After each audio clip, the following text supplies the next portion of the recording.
I'm applying a type of varnish to this windowsill. Now you can see it's very old. I already have one coat on. But the process before that, I don't want to touch it, there were water stains, there were a lot of different, there you go, a lot of different types of compounds build up on it over the years. So I had to sand it. And my process for window seals is very simple, but it's a lot more difficult than just putting on like a polyurethane. Now I'm using this Minwax Pro Series Spar urethane. It's indoor-outdoor clear semi-gloss. It's a urethane and not a varnish, but it's very similar. And what Spar varnish basically was made for was on the spars for the old sailing ships. They would have to put a heavier varnish on. It's very good at blocking UV, moisture, temperature changes, all this type of stuff. And I'm having areas here like right here where it's starting to stick up, and here. So I have it where I want it. And to get into this process is not just a matter of putting a finish on. A lot of people do not realize this, and I'm going to give up one of my secrets on this. When you sand wood, you're going to have some sawdust, so you want to clean that off. You're going to have little fibers like this that stick up no matter what, especially on older wood. Something brand new, you don't. But when you're doing something like this, you're going to have to deal with this situation of the wood fibers that stick up. So what you do is you want it more like this. You want that glossy glass look.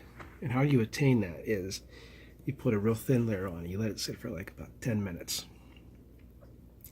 And that's going to soak into the wood.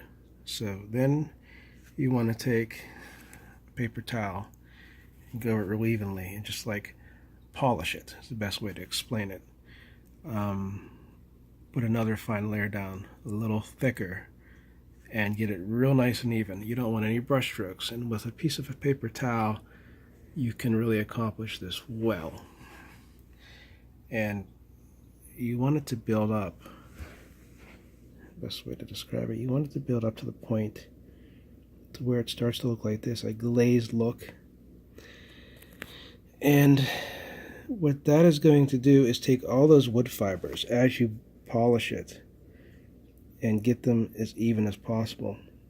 Now when this dries, I'm going to take a real fine grit paper, or you could take something like a sanding block with a foam and just polish this off. Just sand off just those little pieces that stick up.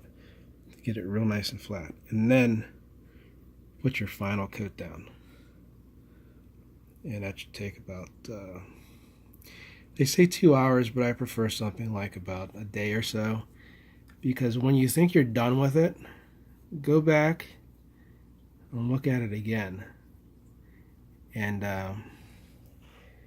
9 chances out of 10, another coat, a real light coat, will do a world of difference. And this is a good finish because a Spar varnish being waterproof, it makes it nice in the sense that it handles moisture very well. Being that's used on ships, I could literally take this stuff and just pour water on it and it's not going to affect it. Water can sit on it. So when you're dealing with vintage wood, you're dealing with a windowsill here that's probably about 50 years old. You want to respect the age on it, but you don't want to do anything crazy on it. So stick with something like a Spar varnish, cheap, relatively easy to apply. The craftsmanship and know-how to get it to do this is easy to tell you how to do it, but it kind of takes a little bit of an eye to learn how. Like I said, this wood naturally is going to have little pieces that stick up, especially when you sand it, especially with something like this, which I believe is a mahogany. And that's something you wouldn't deal with as much with oak, or maple. But all these trim boards are they're usually mahogany or pine, and it's a denser pine. I believe it might even be cedar. Cedar's another one that over time it does tend to do that with moisture and the buildup of chemicals from things that people set on it, or just the environment.